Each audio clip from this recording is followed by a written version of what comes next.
Bueno, pues entonces demos comienzo a lo que es la primera sesión de Angular Community Meetup en español. Estamos muy agradecidos tanto a todo el equipo como los panelistas que vamos a tener el día de hoy, como a cada uno de ustedes que están aquí presentes en esta primera sesión. La verdad, estamos muy emocionados de poder iniciar este proyecto que extiende al Angular Community en inglés, este esfuerzo pues de todo el equipo organizador. Muchísimas gracias. Y también a parte de nuestros patrocinadores en Gcom, Cypress, DevLife, STG, Progress, JetBrains, This.Labs. Entonces, vamos a arrancar y comenzamos con nuestra primera sesión del día de hoy. Perfecto. Para arrancar, Eduardo, yo creo que podemos presentarnos cada uno, decir nuestro nombre, de dónde somos, qué hacemos y podemos empezar por Alfredo. Hey, hola, sí, soy Alfredo. Yo originalmente soy de Torreón, Coahuila, México. Cuando trato de escribir de dónde es Torreón, siempre digo que está cerca de Monterrey, porque Monterrey es la ciudad más grande del norte. Pero sí, y acabé mi carrera ahí, y estudié como electrónica y después me moví a Estados Unidos, donde hice mi transición a desarrollador de software. Empecé con Windows y poco a poco me fui metiendo a jQuery y AngularJS y Angular desde que estaba en beta. Y desde entonces como que me empecé a enfocar más a lo que es el frontend y ahora ya estoy completamente especializado y completamente nada más dándole a lo que es el frontend. Este, Trabajo en Cellpoint, soy un ingeniero de UI ahí y Perfecto, muchas gracias. Y cabe destacar que Alfredo, además de ser un presentador hoy, también es es coorganizador del Angular Meetup de hoy y del español que vamos a tener frecuentemente a partir de hoy. Eduardo, ¿qué nos puedes decir? Bueno, pues yo empecé en esto del mundo del desarrollo desde hace ya 16 años. En el 2006 empecé a programar, bueno, con mi primer trabajo formal. Ya antes había manejado algo de desarrollo web, digo, pero en esos tiempos era HTML4. Estoy hablando de historia antigua, ¿verdad?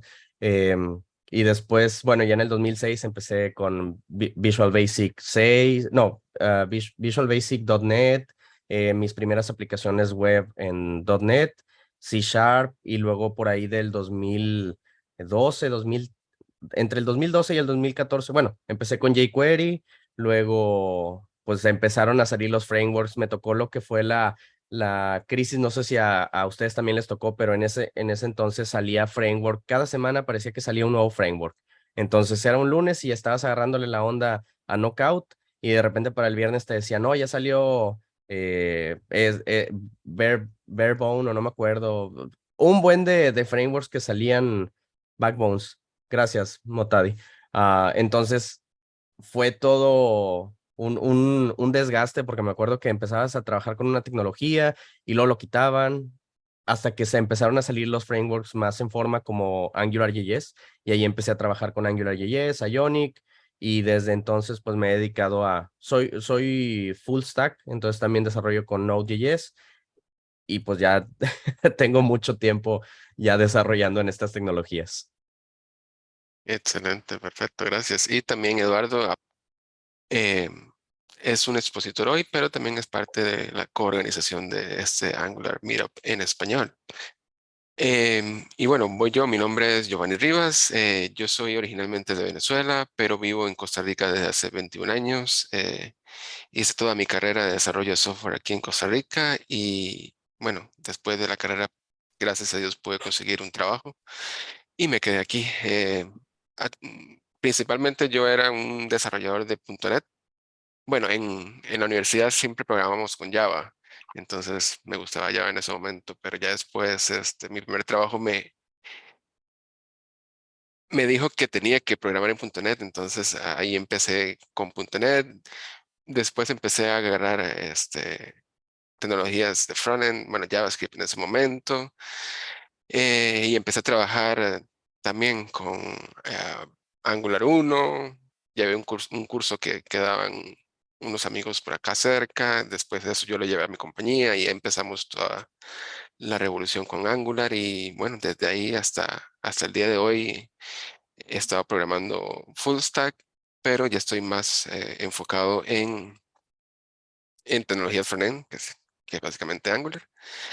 Y sí, soy un senior developer en una empresa que se llama Workflow Services, una empresa, esa empresa está localizada en Estados Unidos, pero tiene una subsidiaria aquí en Costa Rica. Y sí, eso sería. Y también estoy parte de la coorganización de este chapter, de este Angular Community Meetup. Giovanni, se nos estaba olvidando Alejandro. No nos olvidemos que también está ahí Alejandro con nosotros, que es parte Ah, no lo he también del visto. comité organizador. Entonces, Perfecto, Alejandro, Y le si sí. iba nos a puedes dar. comentar, Sí. hola a todos, le iba a comentar ahí o Perdón. que cuando vamos a la segunda vuelta de los JavaScript Framework podría introducirme, pero bueno, acá Alejandro, soy originalmente de La Habana, Cuba. Vivo estos días en Miami Beach y me alegra muchísimo estar aquí compartiendo este espacio con ustedes. Les puedo decir que comencé de manera opuesta a como Eduardo lo hizo, pues mis inicios en la como tal en lo que tenía que ver con orientación a objetos, etcétera, si se le puede llamar de esa manera, era con Visual Basic 6, Visual Basic 6, y después empecé a ramificarme entre lo que llegó a ser frontend, el desarrollo de frontend side, de la parte que tenía que ver con todo lo de renderizar los componentes de los navegadores, las discusiones típicas de aquella época, a principios de los años 2000, de convencer a las personas de que las tablas no eran un mecanismo eficiente como para representar contenido en una página web.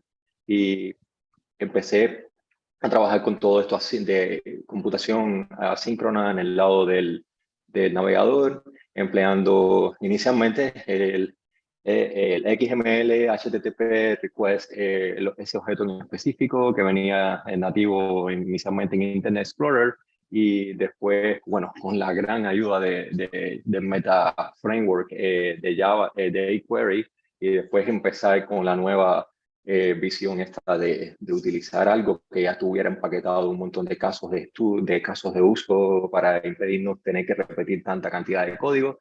Ahí vino Angular en la versión 1.4, que fue la primera que empleé, y de ahí todo ha sido, bueno, a través de componentes, de empezar a familiarizarse con la versión 2 a partir de que salieron los primeros candidatos de lanzamiento, release candidate, como quiera que se traduzca. Y acá estamos ahora compartiendo este espacio con todos ustedes. Muchas gracias, Alejandro. Sí, no, esos tiempos de Internet Explorer 5, Netscape, a mí me alcanzó a tocar algo de Netscape Explorer, bueno, Oh, Navigator, y yo digo que eran buenos tiempos. ok, perfecto. Entonces, a partir de ahora vamos a empezar con la charla de de nuestros presentadores, perdón. El primer presentador va a ser Alfredo Pérez. Pero antes de empezar la charla, me gustaría hacer un par de preguntas a Alfredo, así como para ir calentando o rompiendo el hielo, como dicen. Em, Alfredo, cuéntanos, cuando eras niño, ¿cuál era tu juguete favorito y por qué? Ah,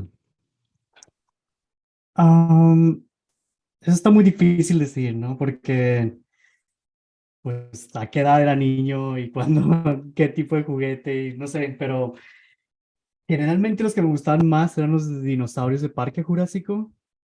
Cuando salió la película yo quedé impresionado y salió un tiranosaurio y era el que más me gustaba y es el que me puedo acordar, pero no es como que lo trajera para todos lados o algo así, ¿no? Pero sí, yo creo que el tiranosaurio es el que fue el favorito.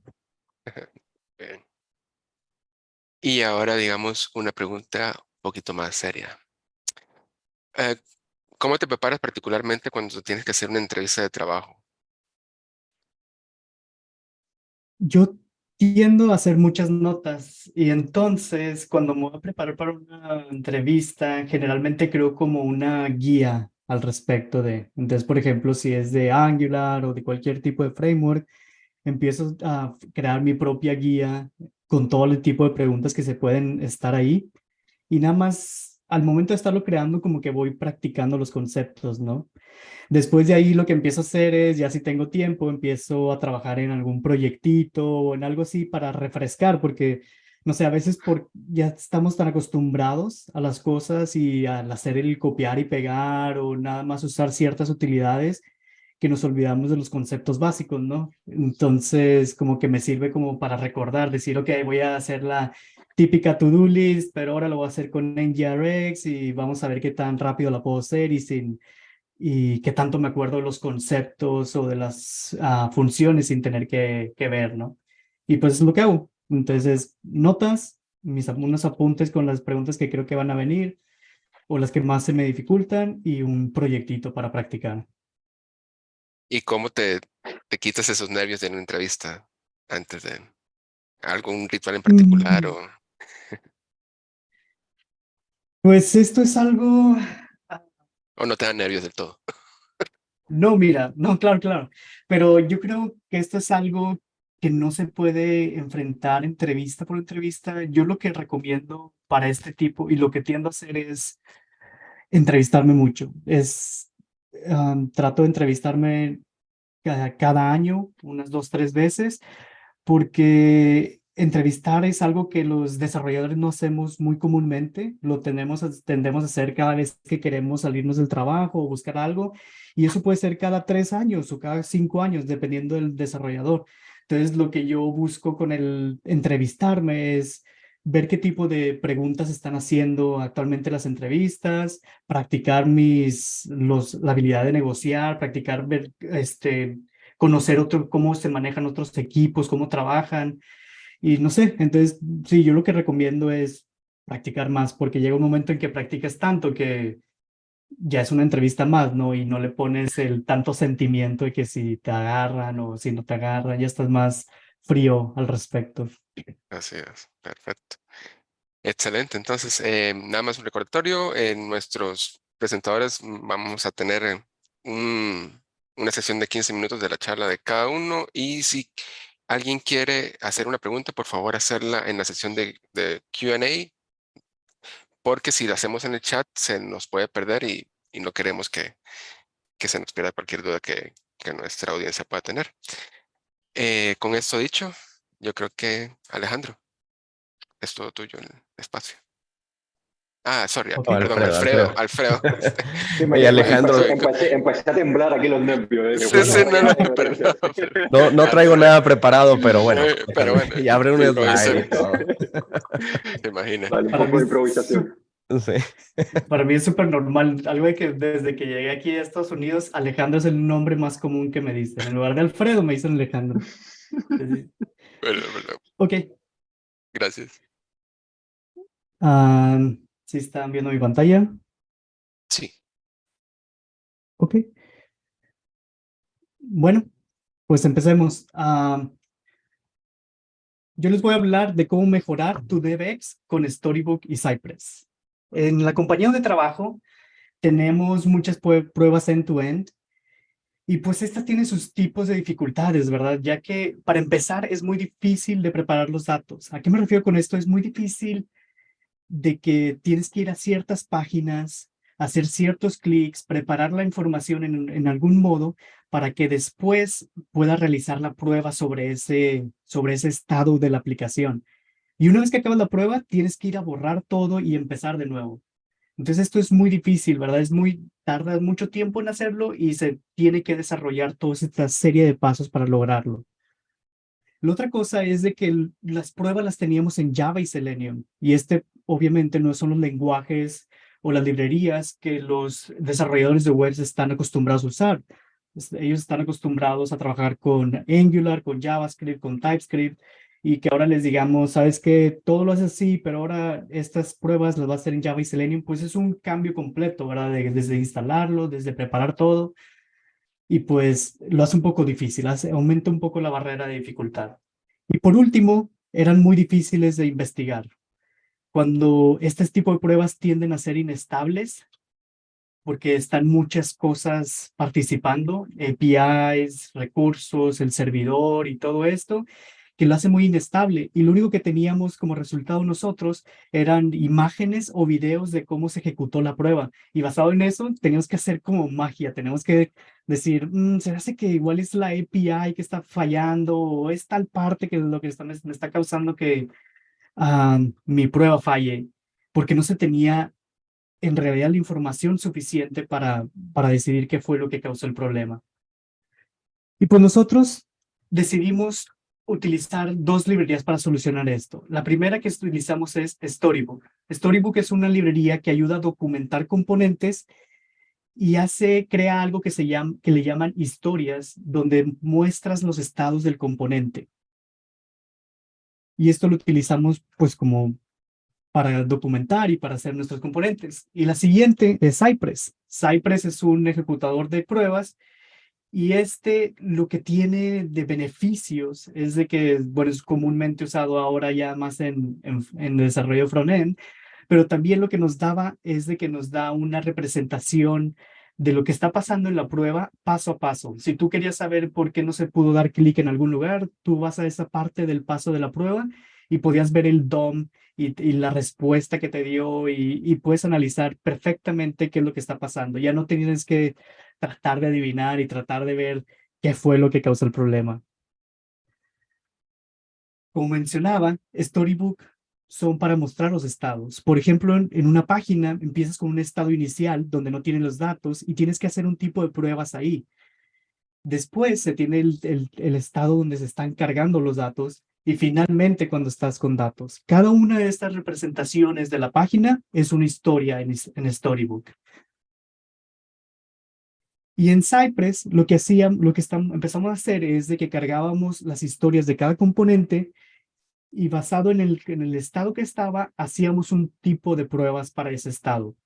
Lo que nos ayudó ahora, como era muy fácil crear pruebas sobre estas historias, en lugar de estar tratando de poner los estados en la aplicación y limpiando estados, pues lo que ahora no logramos es que podemos crear más pruebas integracionales sobre sobre estas historias, ya que ya las tenemos listas para hacer las pruebas y es muy fácil crear las historias. Pero bueno, demos un paso atrás, que es DevX. DevX o Developer Experience es la experiencia que tienen los desarrolladores al crear, mantener y analizar software. Es qué tanto se les dificulta el utilizar una nueva librería o el estar programando. Es como el UX para UI, pero el DevX es para los desarrolladores. Cuando tienes un equipo grande de desarrolladores y quieres mejorar el DevX, quieres mejorar la forma en que ellos están trabajando su día a día, ya sea disminuir el tiempo que tardan buscando información o proveer algunas herramientas para hacer esto más fácil. Y en esta plática de hoy, yo les quiero dar unos tips para mejorar el DevX usando Storybook y Cypress. Ya que nosotros usamos estas dos librerías con Angular, les voy a mencionar qué tips o trucos pueden utilizar ustedes si están utilizando estas librerías para hacerlo un poco más fácil con Angular. Voy a empezar con Storybook. Storybook, nosotros lo utilizamos para visualizar diferentes estados del componente, también para escribir la documentación de los componentes y finalmente para compartir con todo el equipo. Este tipo de historias llegábamos a compartir con no solo desarrolladores, no solo con diseñadores, sino también con el producto y con los gerentes. Bueno, ¿y cómo documentamos? Primero teníamos un tipo de archivo que es el MDX. En Storybook hay dos tipos de archivos que se pueden utilizar, el MDX y el stories.ts. El MDX lo usábamos como el punto de entrada para entender de qué se trataba un componente. En este teníamos información de cómo usarlo, de cómo funciona, un ejemplito y tal vez la interfase de qué inputs, outputs y cómo funciona el componente. Para hacer esto más fácil, nosotros creamos web components. En Storybook puedes crear web components que pueden ser cargados en este archivo MDX. Nosotros creamos, por ejemplo, un web component para el título, para que incluyera una liga a GitHub. Y ya desde que el desarrollador abre el botón, si ellos quieren ir a ver el código directamente, pueden hacer clic aquí. Agregamos otro componente, un web component para las ligas. Por ejemplo, si teníamos más información en algún otro lado de UX o de algún otro proyecto, este componente nos servía para eso. Y finalmente un componente para hacer la descripción de lo que se estaba hablando. Esto nos ayudó a que pues estandarizamos la forma en que mostrábamos información y documentábamos nuestros componentes. Es muy fácil ahora leer de qué se trata el componente, ver ejemplos, y si se necesita más información sobre el código o UX, también estaba accesible en esta misma página. Por eso creamos esta página. Lo siguiente que hicimos es ahora el Stories 2.10. Si ustedes ven del lado derecho, donde se tiene lo del botón, hay uno que dice documentación y otro que dice Stories. Stories es donde están todas las historias del componente. Y este era como nuestro taller de creación de componentes. ¿Por qué taller? Porque nos ayudaba no solo a visualizar estados de los componentes, sino que el desarrollador puede jugar con ellos.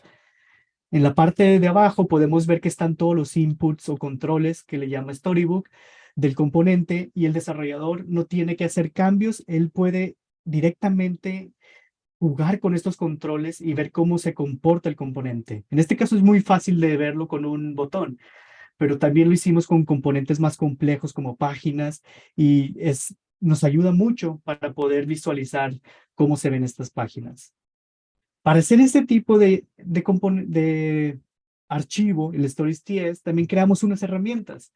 Empezamos con un interceptor, el HTTP Interceptor que todos conocemos, que usamos en Angular, pero nosotros creamos uno específicamente para Storybook. Lo que nos ayudaba es hacer un mock de cómo iba a funcionar el servidor y cómo iba a responder nuestra API. Porque tal vez el API que nosotros tenemos o que cada quien usa en su compañía tiene algunos modos en que funcionan, ¿verdad? En que regresa los datos. Entonces nosotros creamos este interceptor para que el desarrollador no tenga que complicarse o que tenga que investigar cómo tiene que regresar a los datos. Él solo tiene que decir, es este tipo de método para esta URL y así son los datos que estos son los datos que quiero regresar. Esto facilitó mucho, y aparte que nos ayuda a que la prueba puede ser más integracional. Ahora no solo estamos probando la página, también estamos probando que basado en la respuesta del servidor, el estado y el servicio y el componente están trabajando completamente en la forma que queremos. La siguiente cosa que hicimos es crear un core module. Este concepto de core también viene desde AngularJS, cuando teníamos la guía y la guía de cómo codificar, de cómo hacer código en Angular, donde se tenía un core module, en Angular 2, donde se tenía un core module donde se ponen las librerías de lo que se va a usar a lo largo de toda la aplicación. Nosotros creamos este core module, pero específicamente para Storybook, donde agregábamos todos los módulos de todos los iconos, o hacíamos la configuración de traducciones, o hasta agregar alguno de los componentes más comunes. Y esto nos facilitó que cuando el desarrollador está creando una historia, ellos no tengan que investigar qué se necesita o qué es lo que le está faltando al componente para desplegarse, porque con solo agregar el Storybook Core Module ya tienen casi todo agregado, ya tienen animaciones, ya tienen todo lo más básico de Angular para la historia. Bueno, y como mencioné, no solo es crear utilidades y funciones y módulos para mejorar la DevEx de los desarrolladores. También lo que hicimos es establecer una metodología para la creación de historias. Nosotros establecimos como la guía o cómo se deben de crear historias en Storybook. Lo primero, lo que dijimos nosotros es que se tienen que crear de lo simple a lo complejo. Esto quiere decir que empezamos con historias que solo modificaron las inputs. Por ejemplo, cuando tenemos un botón, se cambiaba el color primario solo modificando el input. Si queríamos otro color, se modificaba el secundario. Y así sucesivamente, como tener otros tipos de estados, ya sea deshabilitado o otro tipo de componente. Después de ahí, nos movíamos al siguiente tipo de historia, que era un poquito más complejo. En este, utilizábamos un template. Este se utilizaba para componentes que tienen proyección de contenido y que no pueden ser visibles con solo cargarlos. Por ejemplo, en este estoy cargando una tarjeta, pero para poder ver la tarjeta tengo que cargar las otras partes del componente de esta tarjeta. Y gracias a la ayuda del template puedo configurar todo eso y ya nada más en las historias jugar con los inputs y crear diferentes estados. Finalmente, cuando el template y las inputs no es suficiente, tenemos el usar un componente que va a ser como el demo wrapper o que va a englobar o a estar cargando este componente. Por ejemplo, cuando teníamos controles de formas, los poníamos dentro de un demo componente que nos ayudaba a declarar las reactive forms y crear todos los controles y algunas otras cosas para ver cómo ese control iba a funcionar dentro de una forma. Pero este es el más complejo de los escenarios. Nosotros tratamos de empezar siempre desde lo más simple y evitar este tipo de historia, porque es más código y lo hace más complejo todo, ¿no? Pero para este tipo de componentes de demo, nosotros creamos una serie de componentes. Por ejemplo, en este demo estamos haciendo una historia sobre el control de los emails y creamos componentes para establecer cómo se iba a ver los demos, para poner el título del demo, para una descripción, los controles y finalmente la respuesta que se tiene de esos demos. En este caso, esta historia se ve de esta forma y todos los componentes que les mencioné son los que se ven afuera de donde está el control del email. Esto nos ayudó a poder identificar fácilmente qué tipo de historias estaban dentro de un demo y que necesitaban más configuración. Y así el desarrollador, si quería ver cómo está configurado dentro de una forma, ellos iban a la historia y checaban el código ahí. Bueno, ahora vámonos a Cypress. Cypress creamos una serie de componentes de comandos para poder utilizar con Storybook, para hacerlo más fácil. Una, por ejemplo, para visitar dónde estaba Storybook, una para ejecutar las pruebas de imágenes y finalmente un comando para poder ir a una específica historia dentro del componente. Para las pruebas visuales hicimos dos cosas muy importantes. Hicimos una función que ya la había enseñado anteriormente, que simplemente le das la categoría o el nombre del componente y los historias que quiere hacer pruebas, y esta va a ir y hace las pruebas para cada una de esas historias. Y finalmente hicimos un módulo específico para Storybook y Cypress, donde lo que intentamos es tratar de unificar cómo se va a desplegar la UI sin importar qué tipo de sistema operativo y navegador estés usando, porque muchas veces dependiendo del navegador, por ejemplo, los scroll bars o cosas así van a salir diferentes. Entonces, con esto tratamos de unificarlo y crear para poder tener el mismo tipo de pruebas visuales. Finalmente, lo que hicimos es crear mocks reusables. Creamos un archivo mocks.ts donde establecimos cómo se iban a crear los mocks. Aquí es donde todos ponemos los mocks para las historias, para Cypress o para cualquier tipo de pruebas. Y tenemos este tipo de estructura. De esta forma, dejamos cualquier ambigüedad de cómo se deben declarar y te olvidas del tipo de nombres de que mi mock favorito y tal. Ya está establecido cómo se van a crear los mocks y dónde están. Bueno, y ahorita se estarán preguntando, ¿y cómo se mejoró entonces? Pues solo para recapitular, para DevX, para mejorar la DevX en Storybook, lo que hicimos fue crear una serie de componentes, establecimos metodologías y creamos un módulo core y un interceptor. Y para Cypress también creamos unos comandos que nos ayudaron a trabajar mejor con Storybook. Creamos unas utilidades para hacer las pruebas visuales más estables, porque siempre las pruebas visuales son las que causan inestabilidad. Y establecimos un patrón de cómo se iban a utilizar los mocks en todo tipo de archivo. Gracias a todo esto, pues logramos utilizar Storybook y Cypress y más que nada incrementar la felicidad de cómo los desarrolladores usaban estas tecnologías. Algo que les quiero comentar es de que no es solo incluir la tecnología o la librería más nueva que existe y usarla.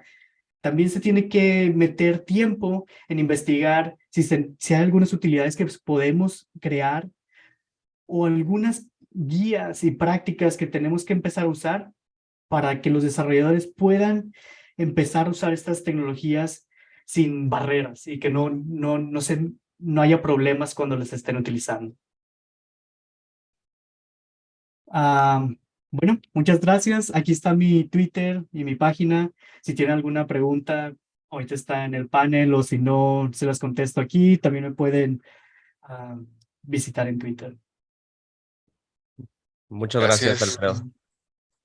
De hecho, tenemos una pregunta de Jorge Astaiza. Él pregunta que cómo podemos empezar a migrar de Selenium a Cypress.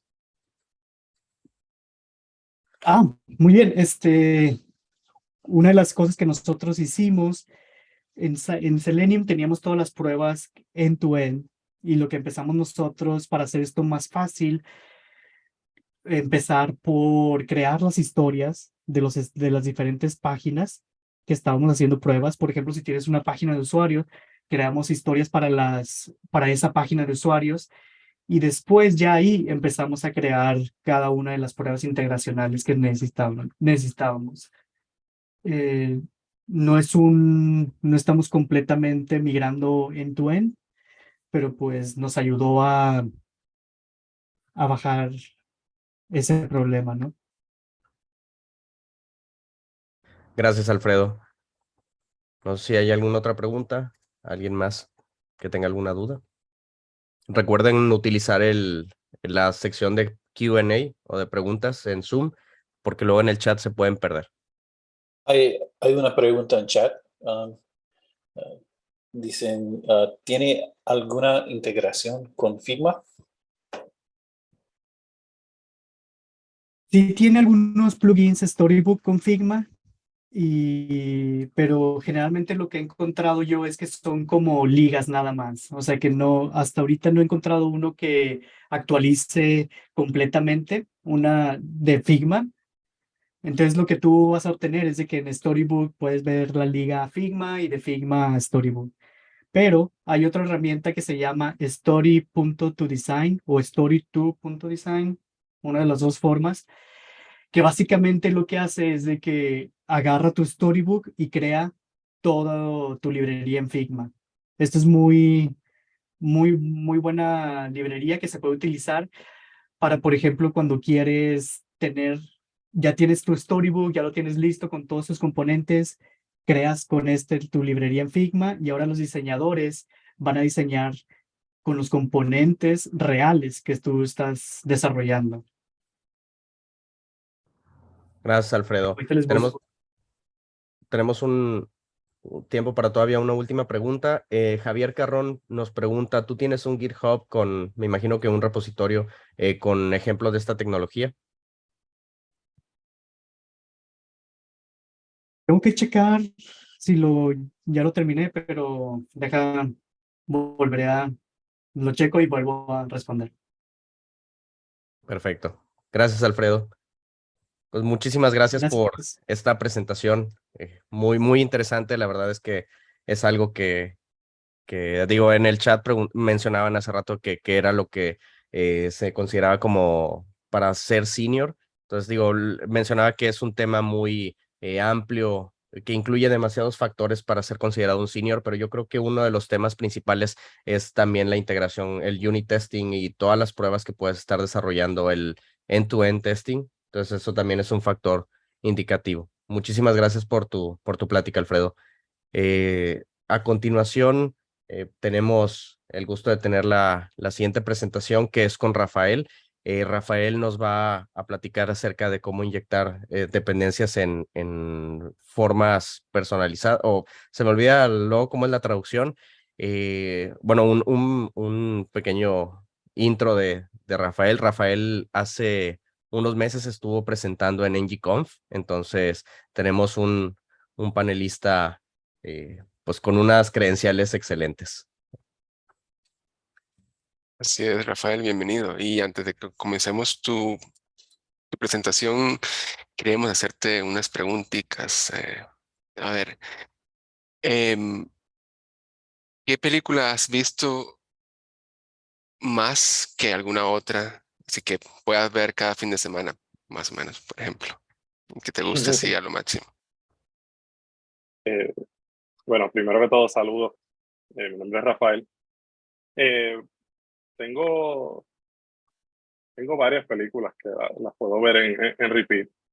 Eh, particularmente hay una que quizás no, a estas alturas de mi vida no la vería repetidamente, pero cuando era más pequeño, la película de Aladdin, la vi, wow, decenas de veces porque pasaba mucho tiempo, yo soy hermano mayor, pasaba mucho tiempo en la casa solo con mis hermanos y eso era lo que había en VHS, la película de Aladdin, una y otra vez. ¿Pero la uno o la uno, 2 y 3? O sea, todas. Te aventabas la trilogía de Aladdin en VHS. Sí, no, pero era la primera solamente. Buenísimo, sí. Y ya un poquito más serio, ¿qué es algo de que a ti te ha costado aprender en Angular? ¿Y qué consejo le puedes dar a nuestra audiencia de cómo sobrepasar ese challenge de, de aprendizaje? Sí, para mí fue y todavía en ocasiones es complicado cómo funciona como funcionan TypeScript y RxJS consonante, pues a veces es difícil seguir, hacer debugging de un flujo, un pipeline, donde uno no entiende cómo se están transformando los tipos a cada paso de la,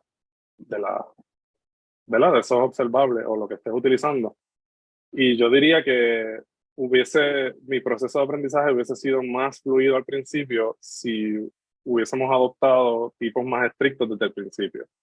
Cuando pues, uno está haciendo una base nueva y empieza a poner any's por todas partes, pues pierdes esa seguridad, pierdes la inferencia y cuando necesitas usar esa inferencia y hacer cosas más complicadas, pues no puedes hacerlo porque no se adhiere a esa configuración más estricta. Así que esa es mi recomendación, tratar de poner un poquito más de esfuerzo al principio, de que todo esté tipado y aprender. Así es, si no, el código va a estar lleno de any's, como dicen en el chat, y optional operators, y no queremos eso. Queremos un código Sí. limpio. Y por último, ¿qué consejo puedes dar a nosotros como desarrolladores para conseguir una promoción en tu trabajo, ya sea de junior a mid, de mid a senior? ¿Qué pasos se podrían seguir? Eh, pues, mi recomendación siempre es que alimentar la curiosidad. A mí me ayuda mucho que cuando obtuve mi primer trabajo como programador, hacer preguntas, cuestionar, no necesariamente a nivel de ser entrometido, pero me ayudó mucho, pues, si yo recibí una instrucción de diseño, pues preguntar por qué, o una instrucción relacionada al backend, preguntar por qué, o incluso dentro del mismo Angular, si se implementa de cierta manera, pregunto por qué, y te lleva a desarrollar otras destrezas y a entender cosas un poquito más a fondo. Así es, perfecto. La curiosidad siempre por delante. Excelente. Con todo esto, adelante, Rafael. Es todo tuyo el escenario.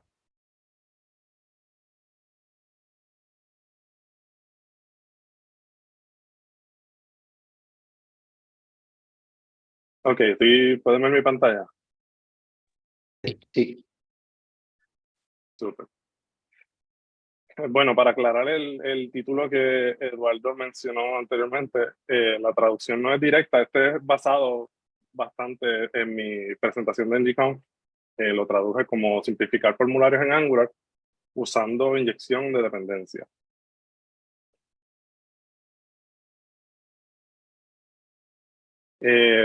Como dije, mi nombre es Rafael Mestre, yo soy de Puerto Rico, que para los que no conocen es esta pequeña isla que está en el Mar Caribe, y trabajo también para HeroDevs como ingeniero senior, con los mejores desarrolladores y seres humanos que hay en el mundo.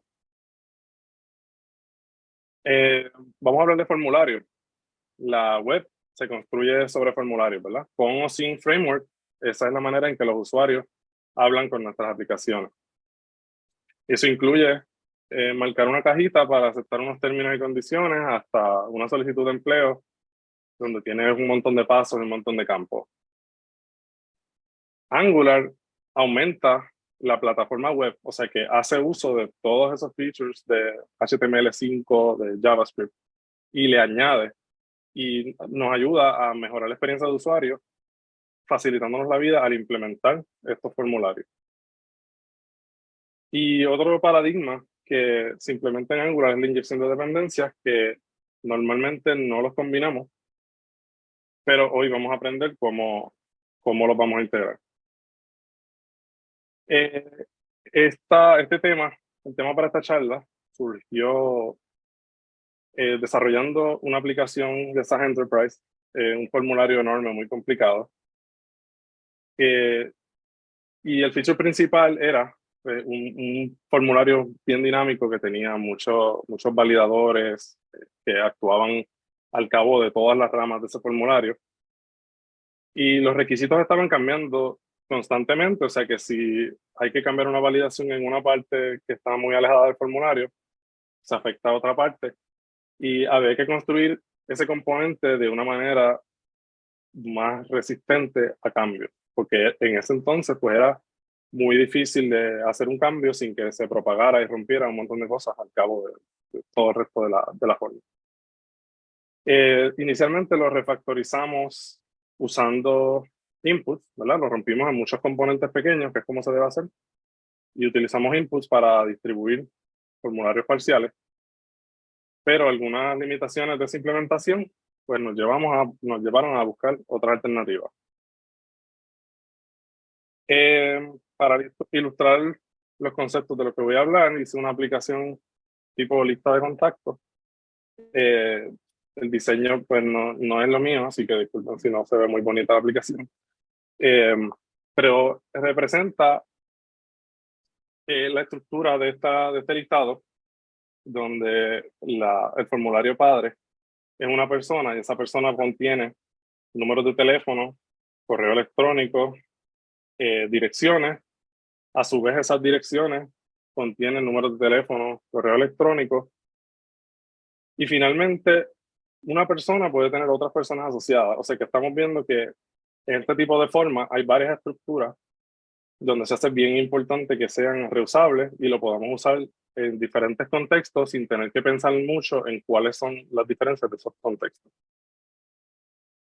sea que si separamos esa forma, más o menos con esta estructura, usando los recuadros rojos que están más adentro son componentes individuales con form groups.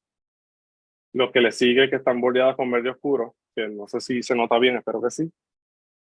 Son form arrays para manejar esas entidades, o sea, listados de teléfono, listados de emails, en vez de manejarlos dentro de un mismo componente, pues estos componentes externos los manejan las entidades. Y por último, la estructura externa de la aplicación, que es una persona, también tiene que ser posible usarla en otro contexto, aparte de como formulario padre, porque las personas que están anidadas dentro de otra persona usan el mismo componente. Entonces, aquí podemos ver cuál es la implementación inicial de uno de los componentes básicos con un subformulario. Esta lleva un input de tipo form group que lo volvemos y lo reemplazamos en este nuevo template. Y este es el contenedor de entidades que toma el form array como input también y enlaza los controles individuales a los hijos. Aquí, si comparan este slide con el próximo, podemos ver que en el form array, aquí le estamos especificando el tipo que es form group. Eso nos ayuda a aumentar la inferencia para que evitar que al hacer el enlazamiento con el otro componente nos diga que es un abstract control y no es asignable a form group o form control, que ese error es bastante común. Así que al especificar que ese form array contiene form groups, podemos reducir ese casting. Entonces, si hablamos de buscar una alternativa que no sea pasar inputs, estamos hablando de inyección de dependencia usando control container. Control container es una clase que implementa varias directivas que manejan múltiples controles. ¿Qué quiere decir esto? Que todas estas directivas, que usualmente las usamos en el template, están disponibles para inyección. Que típicamente no lo contemplamos así, simplemente las utilizamos en el template, pero su funcionalidad va un poquito más allá. Entre ellas, Form Group Directive, Form Group Name. Aquí, en el mismo componente que vimos inicialmente, estamos viendo como si tuvimos el input con la inyección de Control Container. En el template se usa prácticamente de la misma manera. Estamos usando aquí un getter para convertirlo en un form group, que es lo que nos provee el Control Container, y hacer el enlazamiento en el template. Y en el componente, en el componente padre, lo podemos seguir utilizando de la misma manera, o con form group name o cualquiera de estas subclases que implementan control container. Otras herramientas que obtenemos adicional a el control como tal, aparte de usar input, cuando usamos control container, es acceso al nombre del control, que es útil en algunos casos, y acceso al formulario padre, que es bastante útil en muchos casos también. Un problema que tenemos con esta implementación es que tenemos que tenemos que especificar el tipo como quiera, porque TypeScript no lo puede inferir. Control container es de tipo abstract control, así que necesitamos usar una afirmación para convertirlo. Que eso funciona, pero no es ideal. Entonces, si tenemos otras alternativas, si recordamos las subclases que mencionamos anteriormente, puedes haberte dado cuenta que, al igual que control container, son inyectables. ¿Y cómo las utilizamos? Al ser extensiones de control container, tienen toda la misma funcionalidad que mencionamos de los controles, pero el tipado es más específico. O sea, que si usamos form group name, form array name, ng-model group, pues tenemos esos tipos más específicos y no tenemos que hacer esa afirmación de tipo. Normalmente, como mencioné, esto lo solemos usar en el template y no consideramos que son clases como cualquier otra y la podemos inyectar. Aquí estamos sustituyendo en el mismo control que utilizamos originalmente con una de estas directivas más específicas. El beneficio es que no necesitamos convertir el tipo, pero el problema es que sacrificamos flexibilidad. Al inyectar form group name, ya no tienes acceso a form group directive, el cual ya tenías con el control container.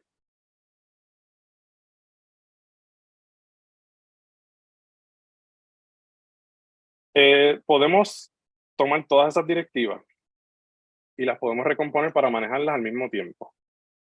Aquí estamos usando un injection token.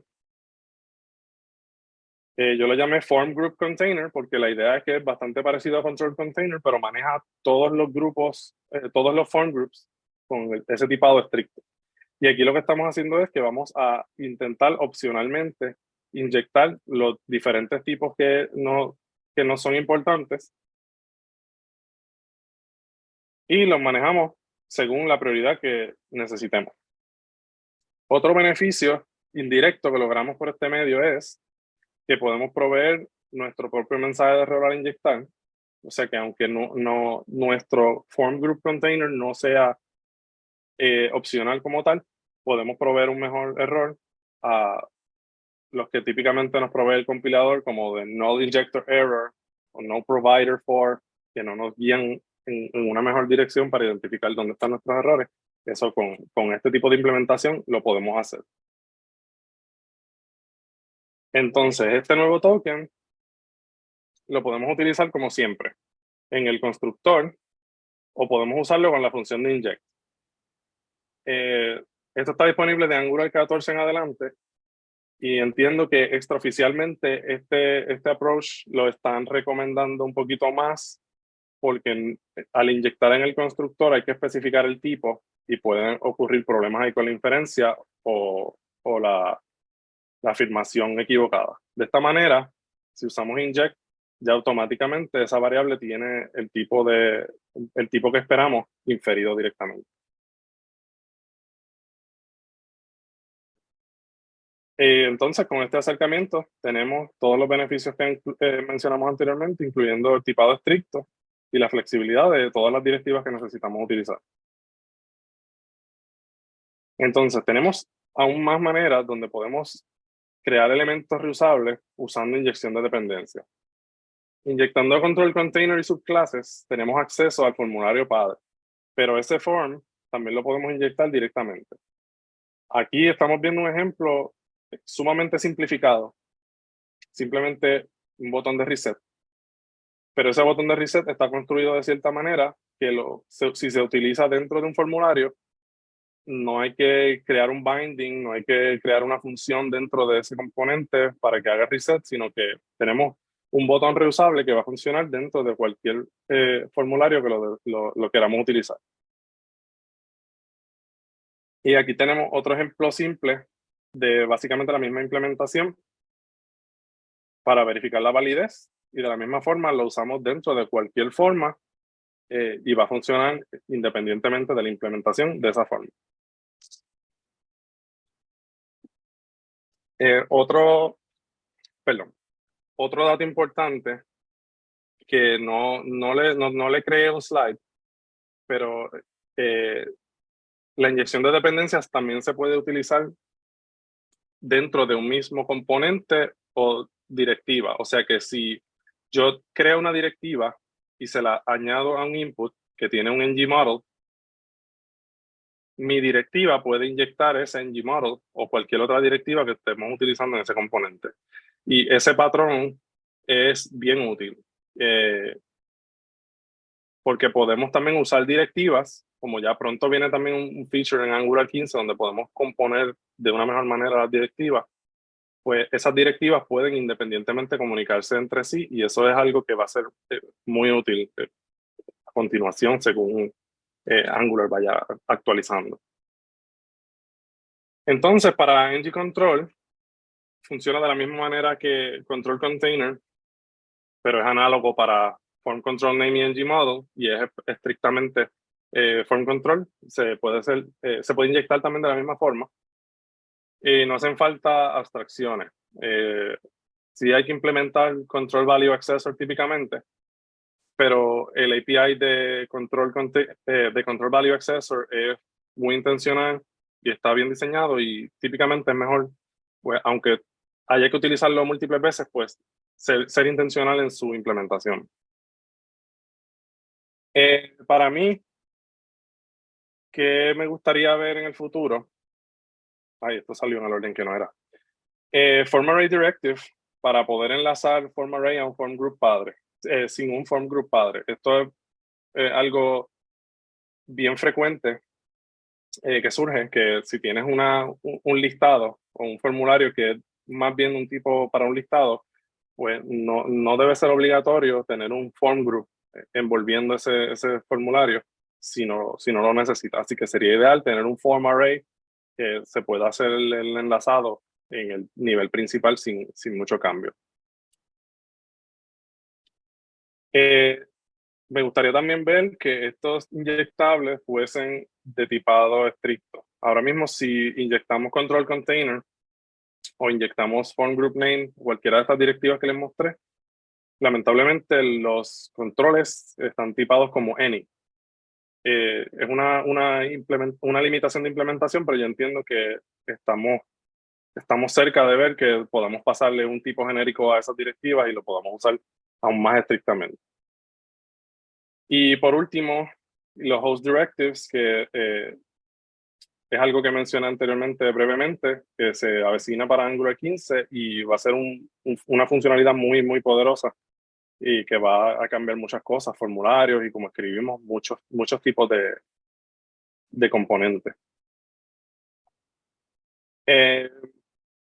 Aquí voy a incluir varios links de las referencias que utilicé y van a estar mis slides ahí también.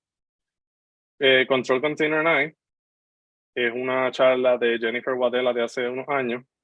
Te explica cómo utilizar este patrón para crear formularios de múltiples pasos a través del router. Es bien interesante esa charla.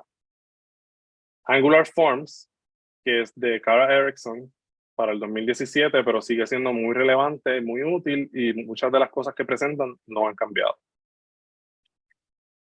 Si prefieres Template Driven Forms, Team Desk Driver tiene una excelente guía para implementar patrones complejos en Template Driven Forms, pero también en esta guía vas a encontrar muchos patrones que se pueden implementar con los Reactive Forms y utilizan inyección de dependencia y también son muy útiles.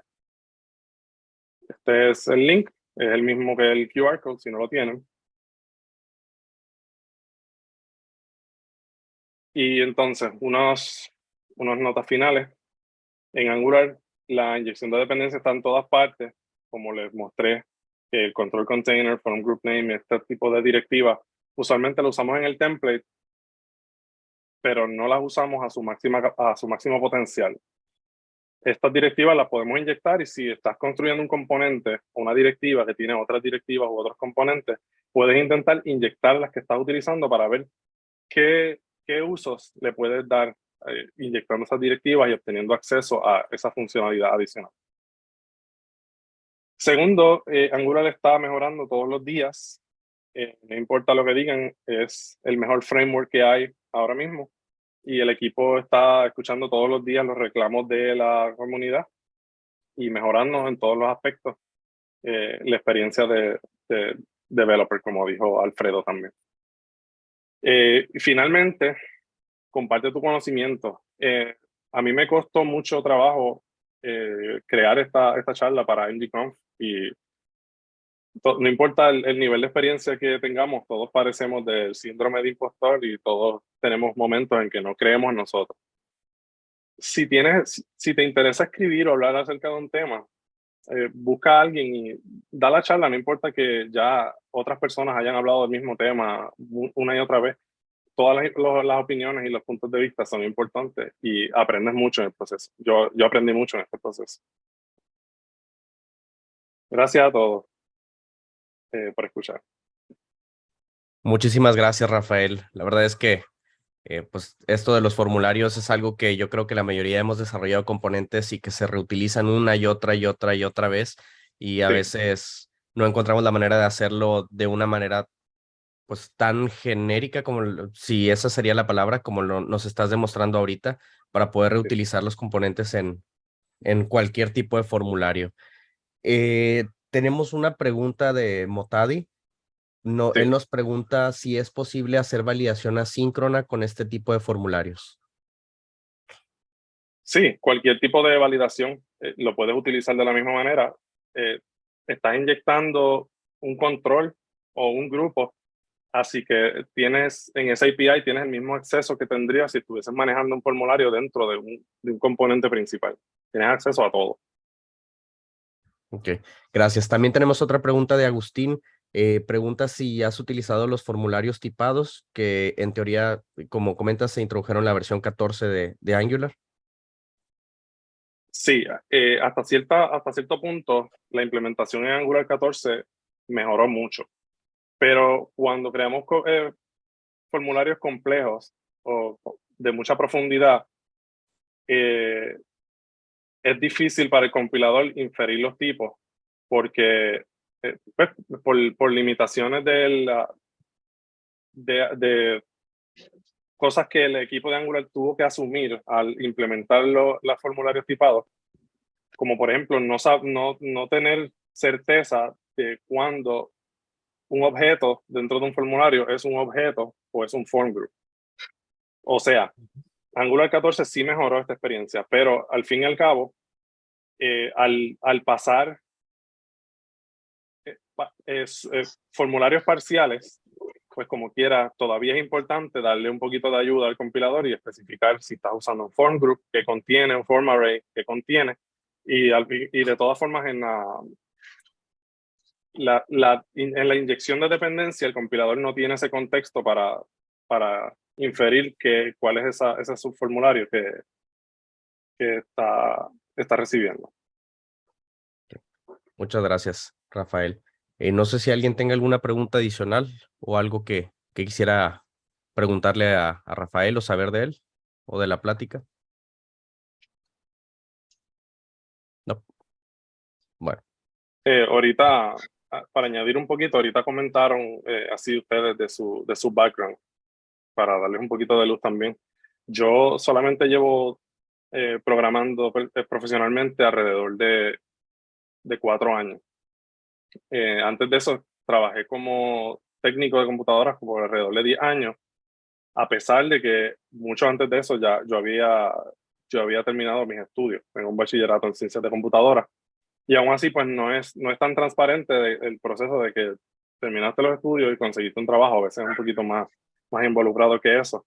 Y lo que quiero decir es que no importa cuál sea ¿verdad? La historia de cada uno, si te lo propones, podemos llegar. es correcto. Así es, Rafael. Muchísimas gracias, Rafael. Y pues digo que esto Gracias. sirva de experiencia también para que no es, para ser un senior no necesitas 15, 20, 30 años, sino realmente es tu propio esfuerzo y las ganas de seguir aprendiendo. Sí, es perfecto. Muchísimas gracias, bastante inspirador, la verdad. Y bueno, ya para cerrar este reunión de hoy, vamos a tener a Eduardo presentando una charla, pero primero queremos conocer un poquito más de vos y Alejandro te va a hacer algunas preguntas. Claro, claro. Sí, gracias Eduardo. Pues tengo 3 preguntas por acá para hacerte en el día de hoy. Comenzamos por algo muy genérico. ¿Cuál sería si tienes que escoger un fin de semana o cualquier día de trabajo, cuál sería tu comida o tu plato culinario preferido? Bueno, la verdad es que tengo muchos, o sea, la verdad yo creo que comer es uno de los placeres más grandes de la vida. Digo, hay muchos, pero la verdad es que disfruto mucho comer y cocinar. De hecho, ahí voy a poner en el chat voy a hacer un anuncio tengo un Instagram con mi familia de platillos que cocinamos. Y yo creo que lo que más me gusta, o sea, que disfruto comer sushi, cortes de carne, pizza y preparar, yo creo que preparar me gusta todo lo que es en el horno, o sea, o de cocción lenta, como que me gusta todo el proceso que se lleva el preparar esos platillos, o sea, que empiezas en la mañana a lo mejor a preparar, no sé, un lechón y lo terminas comiendo ya en la tarde, noche, todo ese proceso me gusta mucho. No tengo idea del sabor, pero la visualidad, la fotografía, la calidad está fantástica realmente. Me encanta el Gracias, prospecto. gracias. Sí. Entonces vimos que también has comenzado un blog recientemente. ¿Cómo esto ha potenciado tus habilidades y tu carrera profesional en general? Yo creo, bueno, hay una frase, no me acuerdo así textualmente que cómo va, pero dice que no hay mejor manera de aprender que enseñar. Entonces, tanto aplica para las pláticas como en el blog. El tener un blog hace primero que te enfoques en buscar algún tema que sea interesante para ti, que consideres que pueda ser interesante para los demás. Entonces, al tomar ese tema y estudiarlo y pasarlo a un texto en el que buscas que sea entendible, porque luego a veces nos pasa, al menos a mí me ha pasado que como programador, o desarrollador, cuando empiezo a explicar alguna funcionalidad, de repente me empiezo a hacer bolas y según yo está muy claro, pero no siempre es claro para la otra persona. Entonces, el hacer un blog, el escribirlo, el buscar que sea entendible para la mayoría o casi todas las personas, ayuda a que tú entiendas mejor ese tema. Entonces yo creo que es una oportunidad, si pueden y si nunca han escrito en algún blog, con algunos artículos pequeños, no tiene que ser un libro o una historia, eso te ayuda a reafirmar los conocimientos. O si tienes como alguna duda, pues la buscas, la investigas. Entonces siento que Perfecto. ahí ayuda el blog. Totalmente. Entonces, antes de darle paso a tu presentación, una última pregunta. Fuera Claro. del desarrollo web, fuera del arte culinario, ¿a qué más le dedicas tiempo a aprender? Pues bueno, con una familia con 3 niñas y mi esposa, pues es un poco complicado. O sea, bueno, es que no es de programación, pero aprender, yo creo que ahorita estoy sí muy enfocado en tiempo profesional, en aprender de temas de programación y en tiempo personal, más que aprender, sino a disfrutar pues la familia, porque realmente tengo una bebé de 4 meses, una niña de 2 años y estos 2 años en los que nació mi niña en medio, bueno, y una de 14 años ya, ella ya está a nada de estar en la preparatoria. eh, o sea, pasa el tiempo demasiado rápido. Entonces, es muy importante y mi esposa siempre me dice, o sea, trata de buscar tiempos para convivir en familia. Sé que a lo mejor no tiene mucho que ver con la pregunta de aprender, pero yo creo que si algo he aprendido es tratar de administrar un poco mejor mi tiempo para convivir más con mi familia, porque estos 2 años que acaban de pasar de mi hija de en medio, sé que van a pasar muy rápido con mi niña pequeña que tiene 4 meses y de repente ya van a estar bien grandes y pasa el tiempo. Entonces, yo creo que es aprender a disfrutar pues la vida. Totalmente muy válida la respuesta porque la administración de tiempo realmente no podría estar más, sin menos valorada que lo que realmente está y dedicarle tiempo a básicamente tener idea de a qué dedicarle tiempo, las prioridades, tener ese balance bien, bien claro. Y por supuesto, ese balance tiene que ser recalculado constantemente porque como mismo cambia los intereses profesionales de uno, también cualquier otro factor externo que pueda incidir en ese recálculo que uno deba hacer. Es correcto. Así es. Así que gracias, Eduardo, y el escenario es tuyo.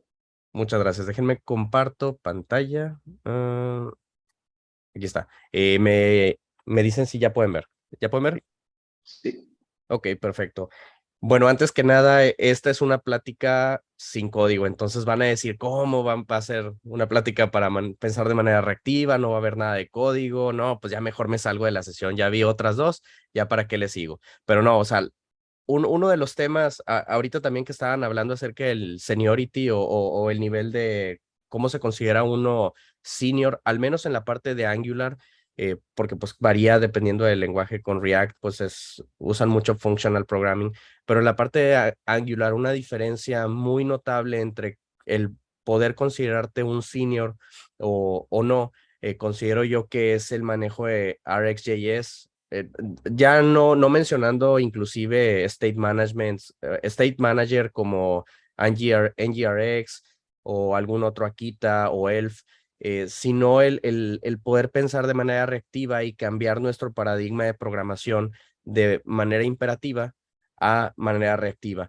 Y uno de los principales problemas que se presentan muchas veces es precisamente eso. ¿Cómo cambiamos? O sea, antes de meternos bueno, ya estoy implementando RxJS y estoy utilizando mis observables, mis objects, mis behavior subjects, tengo todos mis pipes, pero luego tenemos ahí códigos en donde usas los pipes y tienes muchos puntos subscribe y otro punto subscribe dentro de un punto subscribe. Entonces, antes de implementarlo, considero yo que es muy importante el cambiar hacer el switch en la manera en la que pensamos, porque usualmente estamos acostumbrados desde que empezamos a programar o en la vida diaria a que sea todo imperativo. Entonces, voy a dar el día de hoy unos ejemplos para ayudar en eso y al final de la sesión voy a dejar un repositorio de,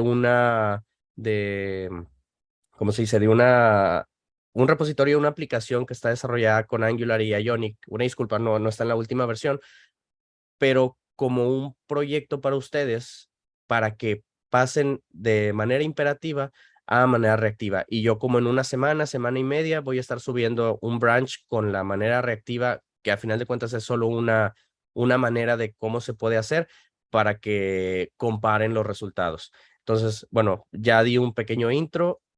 ¿Quién soy? Pues soy Eduardo Roth, soy un Hero, bueno, soy un senior, pero yo me gustó que somos Hero Devs, entonces yo me considero Hero Software Engineer.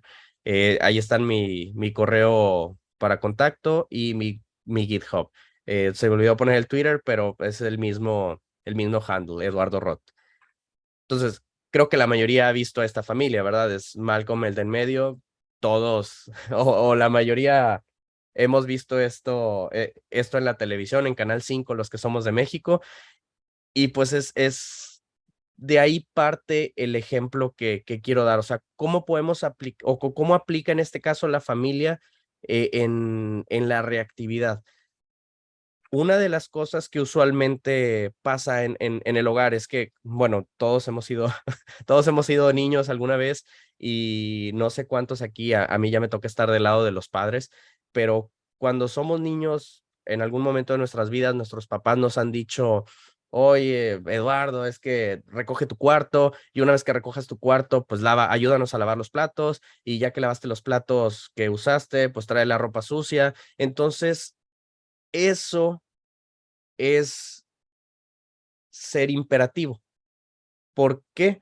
Porque en el momento que se necesita la acción, nosotros damos las instrucciones. Es decir, yo ahora como padre, necesito que mi hija pues haga 5 cosas, entonces yo le digo, bueno, ahorita mismo necesito que recojas tu cuarto, guardes la ropa limpia, saques la basura y ya cuando termines, realices esto.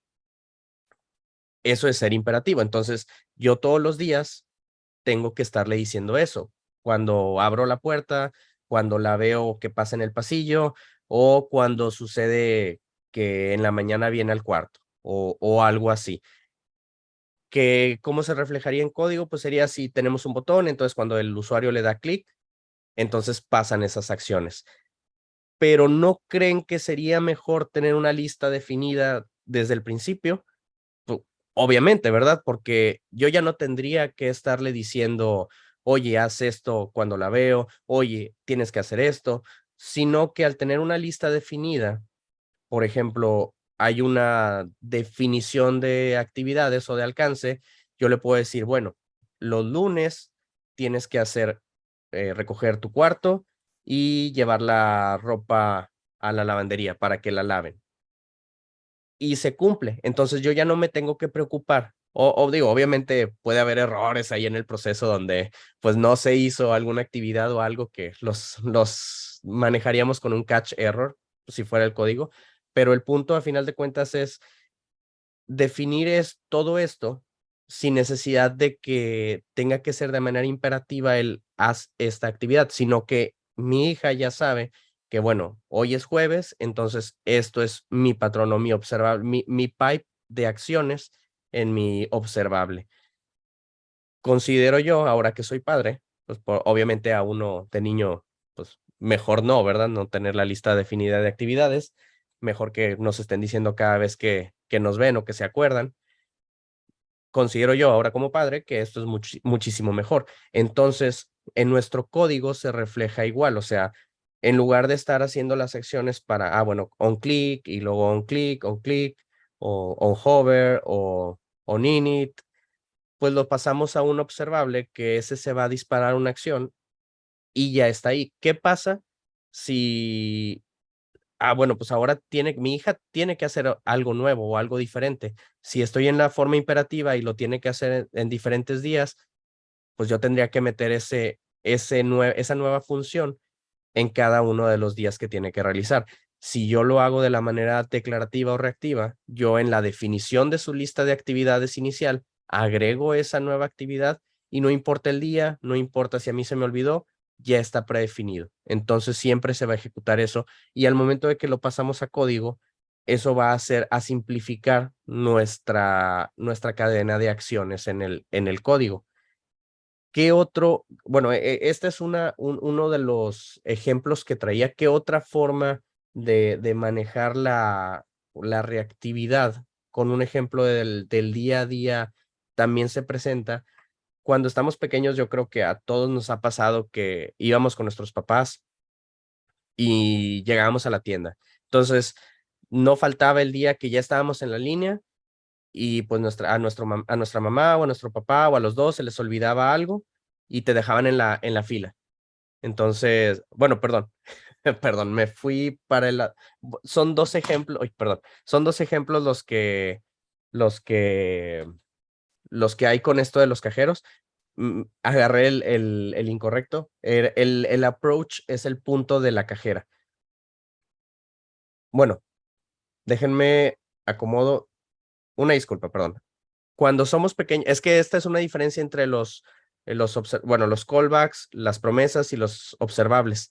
Entonces, cuando tú eres niño, y pues de seguro a todos nos ha pasado, llegabas ahí, estabas en la fila y a tu mamá se le olvidaba algo, entonces te decía, voy por él y aquí tienes, o sea, ten el dinero, si llegas con la cajera, pues simplemente pagas lo que ya está, o sea, no me alcanza. Digo, no, ¿cómo se llama? No me esperes. O sea, si yo ya no llegué, ni modo. Entonces podría ser eso muy similar a un callback o una promesa, pero un observable es un, un, un objeto, un objeto que puede recibir múltiples eventos, a diferencia de un callback o una promesa.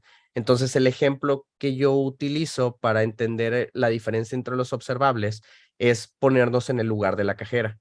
La cajera, cuando entra a su turno, ella tiene una lista de instrucciones que, sin importar el día en el que entre a trabajar, ella va a seguir. Tiene que iniciar sesión en la computadora o tiene que checar tarjeta, tiene que mm, validar que el lector de código funcione y espera. Ella ya no hace nada sino hasta que llega un cliente. Pero cuando llega el cliente, ella ya tiene predefinidas todas las acciones que va a realizar. Entonces, esto es una manera de ver la definición de la reactividad o de ser declarativos en nuestro código, en el que en lugar de tener una acción, como sería cuando tú eres un niño que te deja y tu mamá te dice, bueno, si llegas con la cajera, aquí está el dinero y pagas. Si no te alcanza, pues ni modo. O sea, te tienes que esperar o ahí marca un error. Entonces, la cajera sería un observable en este caso, en el que ella tiene predefinidas las actividades y pueden llegar un cliente, 2 clientes, 5 clientes, 100 clientes y el patrón siempre va a ser lo mismo. Y tiene sus manejos de errores. Por ejemplo, si la computadora deja de funcionar, bueno, ese sería como una que truena la aplicación completamente, pero si la tarjeta del cliente no pasa, entonces pide pago en efectivo. Si no trae efectivo, cancela la cuenta. Si tiene que revisar algún precio que está mal y no está aplicando el descuento, pide a un manager que vaya y revise el precio, que valide. Pero ella ya tiene todas estas actividades desde que inicia el día. O sea, entonces, estos dos ejemplos, bueno, la finalidad de estos ejemplos es el pasar, el facilitar un poco el poder ver cómo funciona la reactividad o ser declarativos sin verlo directamente en el código, porque luego a veces, digo, a mí me pasó que cuando estaba utilizando RxJS, ves los códigos y a mí me tocó todavía antes de que usaran, que ya fuera común el pipe y se tenía que usar ahí los métodos y los operadores y era un poquito diferente, pero de repente puedes ver un código que utiliza RxJS, observables y los objects y dices, ¿qué es esto, verdad? Entonces, antes de entrar al código, siento yo que ayuda mucho el poder entender el trasfondo de cómo cambiar ese paradigma para que luego nuestro código no sea estoy utilizando RxJS, pero pues todo lo hago con el punto subscribe cuando le dan clic. Entonces, esa es la finalidad de mis ejemplos y el ayudar a que con casos prácticos puedan ir mapeando la reactividad o el ser declarativos. Bueno, y con eso concluyo. Esta era una plática sin tanto código, bueno, sin código, con cero código y algo a manera de una charla de cómo podemos cambiar ese paradigma de pensamiento. Gracias, Eduardo. Muy válidas las analogías que pusiste y lo dejan a uno pensando acerca de cómo mejorar también una serie de procesos mentales ahí.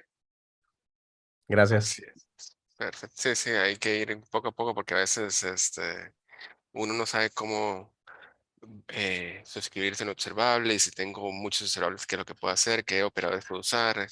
Y eso este tipo de analogías del día a día nos pueden ayudar un poco a abrir la mente para esto.